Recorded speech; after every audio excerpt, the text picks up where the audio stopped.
ओमथ श्री चतुर्विंशति एकादशी स्तोत्रम्। ओमस्य श्री चतुर्विंशति एकादशी स्तोत्रस्य भगवान् श्री व्यास ऋषिः अनुष्टुप् छन्दः।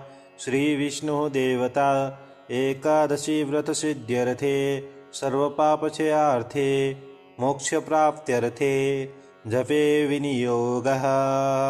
ॐ मार्गशीर्षे उत्पन्ना च मोक्षदा पापनाशिनी सफला पुत्रदा चैव सर्तिला कामदायिनी।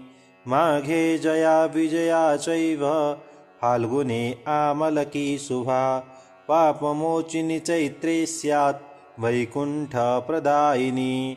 कामदा चैव वैशाखे मोहिनी मधुसूदनी अपरा निर्जला चैव ज्येष्ठे सर्वार्थसाधिका। आषाढे योगिनी प्रोक्ता देवे शयनी हरिप्रिया।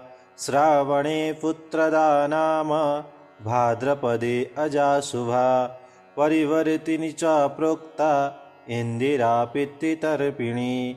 पाशाङ्कुशा च कार्तिके रमा मोक्षप्रदायिनी।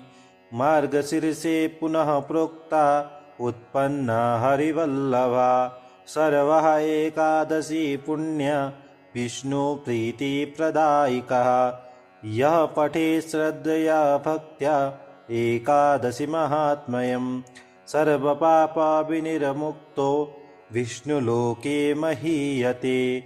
एकादश्यास्तवं दिव्यं पवित्रं पापनाशनं यः पठेत् प्रातरुत्थाय विष्णुभक्तो जितेन्द्रियः।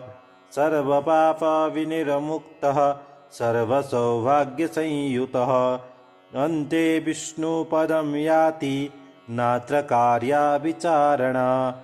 व्रतानां श्रेष्ठमेतद्धि हरिवासर उच्यते। एकादशी व्रतं कृत्वा विष्णुलोके च गच्छति।